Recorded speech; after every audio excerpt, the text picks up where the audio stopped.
Good morning and welcome to another episode of R.E.A.D.Y podcast where we talk about everything real estate, divorce, and you. And last episode, we started talking about property taxes and state equalized value and Headley amendments and all this stuff. One of the things that's always amazed me with the mortgage industry and people buying houses is how few people, I would say 9 out of 10 people, have no idea how property taxes are calculated on their house. It really is very simple too, and it's all public information, and it's just a 2 variable equation that we talked about. You got your taxable value, and then you have a millage rate, and you multiply those two numbers together to get your property taxes for the year. But there's a lot more that goes into that. And I know as people are out there looking for houses, Holly, people are always looking for property taxes and what's that, and there's so many questions that going on there. So yeah, they want to know their payment. And it's like, they'll ask me, what's the payment? And we talked a lot about rate in our last one with the interest rate and all that good stuff. But something else like you're mentioning that's really important would be your taxes. And your taxes have a lot to do with your millage and your mills. And that depends on the school district you're in, the city that you live in, and anything else, any other assessments that the city or township may have. And that's another big part of the payment. So when someone says, hey, for a $300,000 house, what's my payment going to be? Well, you can have 3 or 4 or 10 different payments based on, hey, where are you looking? Are you which school district are you in? Yeah, that's another thing. And some cities have 2 or 3 school districts, or so it's really something that and I'm really thankful that both Ken and Cece, you guys will sit down with clients and you'll go through payments when they have an actual property address. It's good to get an overall view of, hey, if you keep your taxes around X amount of dollars, and the house price is X amount, this is about where your payment's going to shake out. But when they actually have a property and we're looking, we call you guys and say we want a better, more narrowed down version of what the payment's going to look like.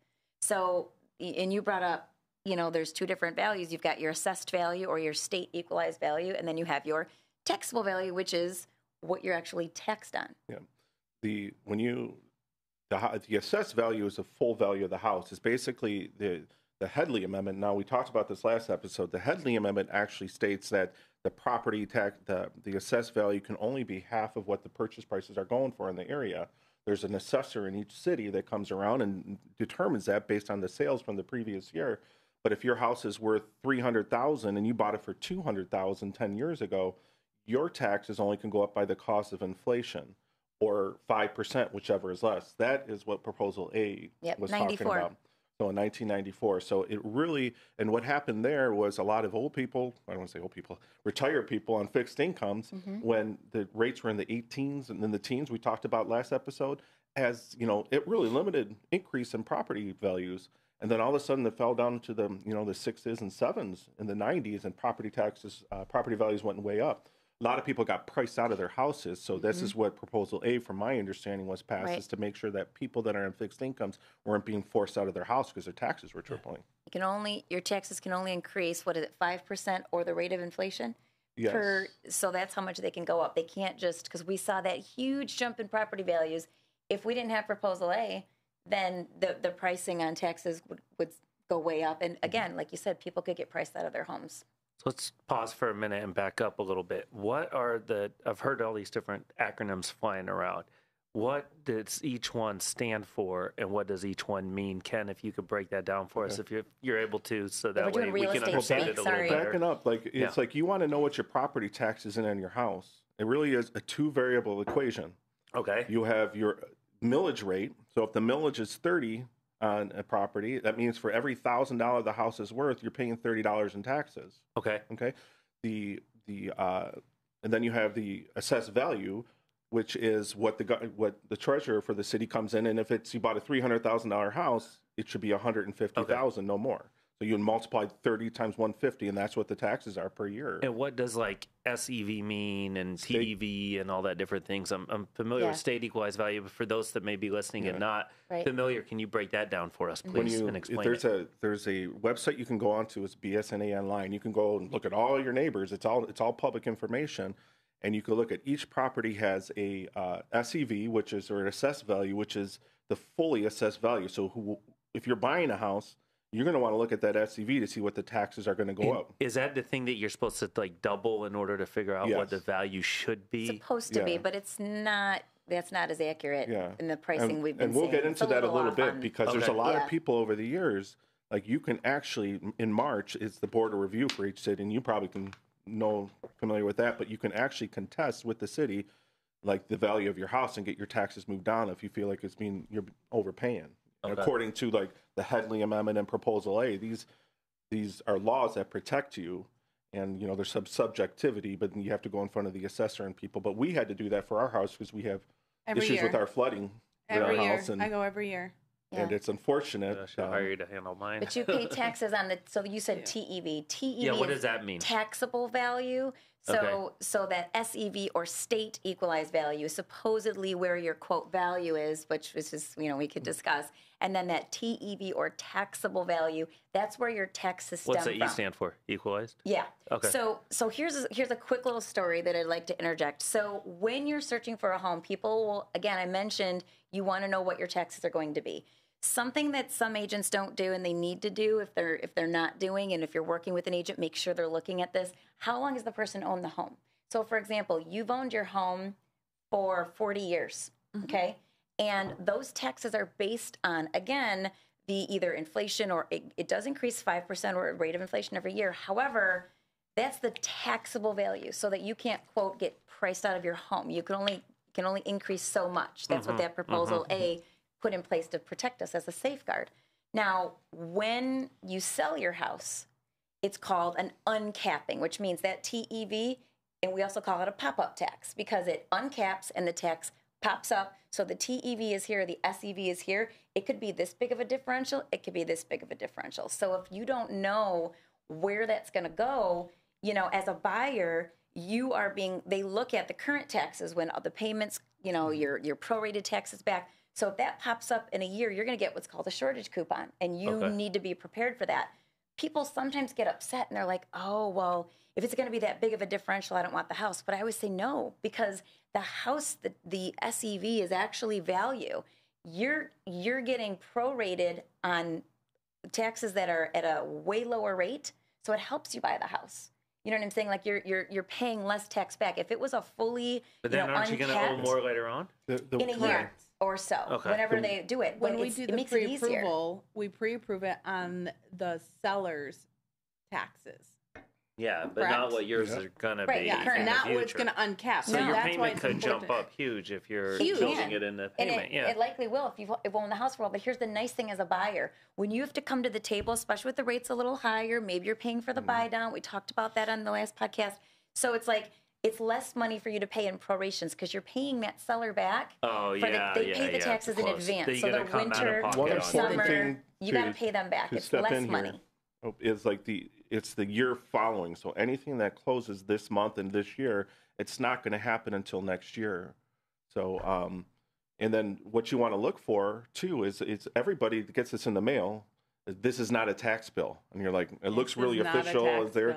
And this is not a tax bill. That will go through what your taxes, how to calculate your taxes. Going back to the 2-variable equation, it'll say the taxable value going from this to this. Okay. And you can. That's what you want to take notice of that, because if you see that go way up, and houses are actually going down, or your neighbor's house sold for $200,000 less than what it is, and you have valid information to go in front of the board of review. Yeah. So for us, we have in the city we live in, there is an issue within our property that it comes from city property. We actually flood, like 3 foot against our house flooding. So we have to legally, if we go to sell, we have to tell the sellers, disclose that our house floods. So in my eyes, I'm not paying taxes on a home due to the situation. So you go in front of the board of reviews, and I basically say my house is worthless. I go way down. Does that work or no? Well, it's not worthless because you have to put a dollar amount on there. But yes, every year we keep it. Until they fix the issue. Until they work. I don't know how we're gonna fix it, but somehow. So we do go in front of the board. And what some cities do, and this is what I want people to understand. Yes, there is a board of reviews, But when that letter comes out, they actually only give you 5 days to sign up. They give you a very small window where at one time our city, by the time it hit our inbox, like it arrived in our mailbox, I had 2 days to set that appointment. And they strategically do that. Yeah. They don't make it easy for you. They do not make it easy for you to fight this. So when that bill comes in, this is not a bill. You want to really think about, hey, where is my community at? What's happening in my neighborhood? Is this something that we need to keep an eye on? Because when that letter comes in, they give you, and I've seen it 10 days, I've seen it 2 days, but last year we had 2 days by the time we received that in the mail to start contesting. As a divorced person, I will say, going through the divorce, I needed to keep, and your clients are going to, some of your clients are going to be in the same situation. If they don't have people that are helping them to navigate that, and they get into a payment, and then it pops up a couple $100 in a year, or even thousands. Yeah. Now I know you mentioned like if somebody bought a house 40 years ago or somebody that's now retirement age or whatever, but what I see a lot of is people that bought houses in 2009 to 12, for example, houses that are now million plus that they could have bought for $400,000 or $500,000 back then. Or, you can use it on any scale, but that's something I typically see. And then somebody comes to buy it now, they're paying double or triple what the person paid for in 9 or 12, which might still be considered a good deal today. Is that, even though it's a shorter period of time, but because of the price difference, is that going to impact your taxes, I'm assuming? A lot of that in certain areas, especially what happens when we had those deep recession is, it's the $1 million+ houses. Like there was a lot of people during that time was really afraid of real estate. So like that $1 million to $2 million real estate, they were going for like $400,000 or $500,000. And that's what I see a lot houses, of. You will see that. It's all relative. Again, it's the assessor. It's a law that has to come in there, and half of what the houses are going for is what the assessed value has to be, no more. So it can't be over, and they're usually not going to put it under. So for sure, you're going to see that in that area, because in that period of time, a lot of people bought houses. There was a lot of areas in St. Clair Shores is one that I bring up. It was it seems like that area was really depressed, but it's really hot now. So they're going for $225,000, $250,000, and they were going for $70,000 or $80,000 back in the day. So a lot of people, we have to be very careful. And I'm bringing this back to the consumer, as that's what, walking in to buying a house is that you can figure out what this tax is. It doesn't have to be a time bomb. It's something that we as professionals I don't even know if it's our fiduciary to go through that with you, to be honest with you, but we do, just because we don't want to see. It should be. It really should be. It should be a responsibility. Agents will not go through that. They're like, here's your taxes, and they almost get... And they walk away. Well, some of them don't know. And I like to talk to appraisers, because since I'm not an appraiser, I'm not a licensed appraiser, but a big part of my job is pricing homes properly, looking at comps. I like to get their insight because it's important. And I talked to one, and he was in charge of a few different cities, and he told me, he said, we know that our land is really undervalued in these certain areas. We're working hard to catch up with it. But especially when I look at some of these SEV, state equalized values, and I look at what the house is selling for, it is not half. So I see that there's a huge discrepancy. So, it looks like in certain areas, it's a bigger discrepancy than other areas. But it used to be that SEV was like half of what the house was totally sold for or worth. I haven't seen that really shaking out lately, because again, things happened in 2008, plummeted, and then also in the last couple of years we skyrocket. We didn't really skyrocket though. Again, it's just these things that are happening in the economy. It kind of did a few years ago. Yeah, so it's you know what I'm saying? So it's like when you're looking at this, it is a science. There are rules put in place, but again, I wouldn't say an SEV is half of what your house is. We used to be able to do that. Yeah, it's not. I rarely ever see that. And I know even in my divorce cases, people are like, oh, well, here's a value because of the SEV. Or more recently, here's a value because this is what the Zillow's estimate is. Oh, God. But that's why it's important, and at least in our divorce cases, is to hire an appraiser that is specifically qualified to appraise houses or properties for the purposes of a divorce situation, because that's different than somebody appraising the house for resale a lot of times, because you take into consideration, well, if you're selling it, there's going to be commissions, there's going to be costs, there's going to be different things. Whereas if you're cashing out to other spouse, or your ex-spouse, then you don't necessarily take that into consideration unless you're just simply selling and dividing. Then in that case, you might not need an appraisal because the market's going to dictate what it's worth. But if one of them, two of them are going to keep it, it's important to have somebody qualified to appraise the property for the purpose of a divorce. But I know we can't rely on or shouldn't rely on an SEV or a Zillow's estimate or something like that. Never rely on Zillow, ever, Jeff. It's cardinal rule number one in real estate. Zillow is, and I know every realtor says that, but probably every time I've ever found something, it's been by browsing on Zillow and see it on there. And I know realtors don't like to hear that, but they do a good job. Their marketing is fantastic. Yeah, their marketing is fantastic, but their data is flawed many times. And unfortunately, I remember when I sold my house in 2012, I got divorced in 2012. I bought the house and sold it in 2017. When I sold it, it said it was worth $50,000 more. You were my loan officer, of course. $50,000 more than I wish Zillow was right. It said my house was worth $50,000 more than it was, but it's, so attorneys have asked me to do this, and I love doing it for them because it's what you hit on something like huge, and it's almost a landmine, going through a divorce. When you just get an appraisal on your house, it is not the same unless if you're getting appraisal for resale. It's going on the market. Exactly what you said is true. You can get two different numbers. And it's just like a mortgage appraisal you can't use either. Right. So. And so when they ask me, I can show them the comps. For those purposes. Yeah. This is what's actually selling right now. And I can look at condition. I can do a lot of that. Appraisers need to know. When you just say, I want an appraisal on my house, if you're not specific to them and say it's getting sold, you can potentially get two different numbers, and that'll affect everything for your client. Oh, yeah. I have a current client right now who...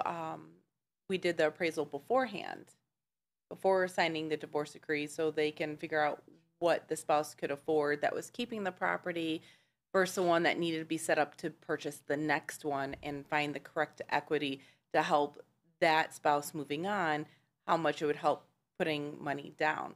So they actually utilize the mortgage appraisal to help with that. So to better define of what the one spouse keeping the house could actually afford. That's true. To keep the children in the same school district, the same house, same bedroom, same four walls, and they opted, and it's up to the attorneys to figure out if they want to use an independent appraisal or if they were going to use mine. So we used ultimately it's up to our clients, but 100%. Yeah. But this one chose to use the appraisal that came from the management company we hired, so we can continue with the refinance to take the name out, to remove that one spouse's name so they can proceed to purchase a new one. But it was interesting to see that shake out. I didn't know how that was going to go until they both agreed upon it. If they agree, and that's what they agree on. I've had clients, sometimes they'll agree to use the Zillow's estimate. And it just depends on what they agree to use.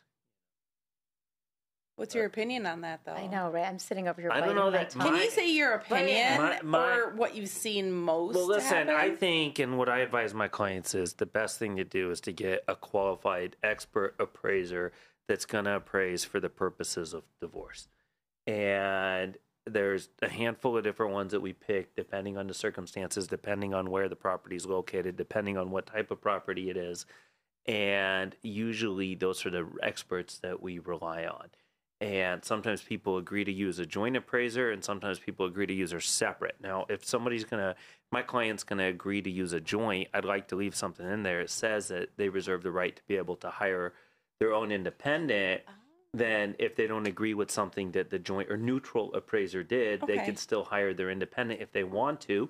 Both sides will have that opportunity then. So sometimes you end up with 3+ appraisals. If the parties don't agree with whoever the neutral was that did that appraisal. And then, same with commercial properties, and then with businesses, we have business valuation experts and all of that. So my opinion is, let's rely on the experts.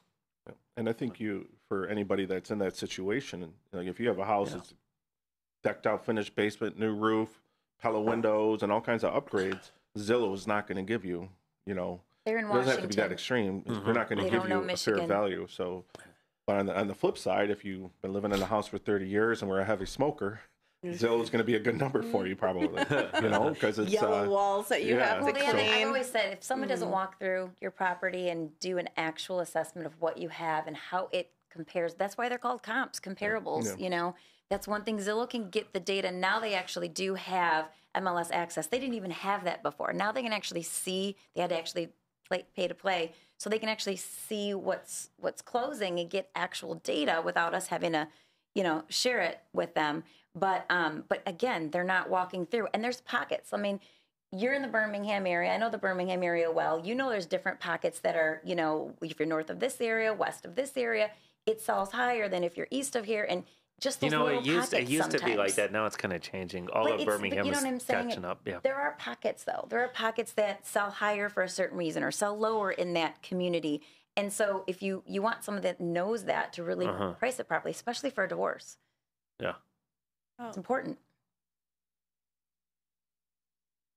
What, so again, how important, or is it even important for people to know what the SEV is, what the TEV is, and all of that? Because I know most people that are buying don't even ask those questions, don't even look at it. It's such a function. Like, first of all, you can go to, if you Google PDF millage rates, you'll get every single millage rate from like Michigan and Macomb County. So you can look to see what it is compared, millage rate. Again, remember that the state equalized value, like it's Michigan, it's law that the value of a house has to be half of what they're going for in the area. So if you buy a $300,000 house, that's SEV is 190, it should be 150. So knowing that the value is 150, knowing what the millage rates are, you can kind of see it and get an idea. I also encourage people, go check your car insurance, because if you buy in one area to the next, you can buy a house that's $100,000 more, and your total bills per month might be less if the homeowner's insurance and the car insurance and everything else is lower, especially if you don't have a lot of... That's a great point. A lot of people they have like this light on this house and this especially when focus on that one decision, and but they don't see how everything else relates to it. So that's a good point, because that all affects your monthly payment, your budget. It's all coming out of the same pot. You're usually walking in. You should know about that, and that's why. It's counterintuitive, but I always like most people, not counterintuitive. It's counterintuitive to want an escrow. Most people do want an escrow, but I think it's really important to keep your own taxes, because then you avoid all this headache. If you educate yourself and know what your taxes are and know what they're going to be and know when they're going to change, you know what your bills. If it's going to be $200 or $300 higher a month, you should know this. You also have to be disciplined enough to be able to save and do it on your own, as opposed to having it come off in a monthly payment. No separate bank account, just drop, instead of putting $200 into the statement, and I'm sorry to interrupt you, but just put it into like a side account. In a perfect world, we'd be able to do that. I see your point on that, but I always tell the individuals I speak to, it's not right or wrong. It's what's best for you, because everybody budgets differently, 100% differently. I know, just being the type I am, separating it out, my paycheck, for example, I have money going out of my paycheck into one account just for taxes and insurance. But I strategically did that. So I made my own escrow account. Others, that's okay that they don't know how to do it. They barely just make it. No, and sometimes for people that own their own business and may not necessarily get a consistent paycheck, it might be easier for them, depending on how disciplined they are, just to have it come out of one payment.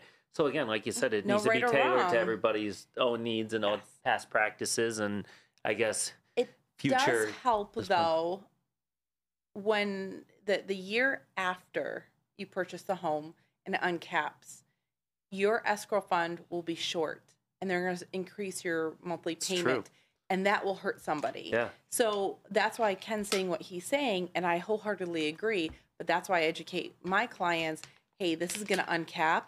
Start saving this money now, so you have this reserve, so when the mortgage company comes back, let's say it's United Wholesale Mortgage, they send you that invoice. Shortage coupon. By the way, the shortage coupon. By the way, you're and I knew what it was going to be, because Ken told me it was $1,200, and it was $1,200. Yeah, it was, we can get kind of close to it, and but when that comes, you're already set. You're already ahead, and there's not that stress that's weighing you down, because adulting is hard enough. It is stressful. So keeping the taxes separate, I like the idea, but that's not for everybody. And if it's not for you, let's get educated. Come to us 6 months, 3 months beforehand. Mm-hmm.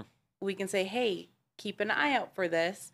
And also talking to the real estate agent who that client's working with, go, hey, if we know this is a grandmother or in a trust, keep an eye on that. the taxes will uncap. Again, we always encourage education. Not everybody is as knowledgeable as Holly. That's why we love everybody going through Holly. Oh my goodness. Well, thank you. But the helps. most important thing you just said is that adulting is hard. As soon as you said that, I was like, can we do a That's podcast what rung a bell with all of us. just on deep sigh. adulting is hard. All right, maybe we'll have that for a future topic. I think we should definitely do that as a topic. Ken, thank you so much for bringing this up. Yes, I know we brought up in our last podcast, but really driving the conversation. Yes, thank you. Amen. All right. All right, guys. Well, until next time. Until next time. That's right. We'll see y'all next time. Absolutely.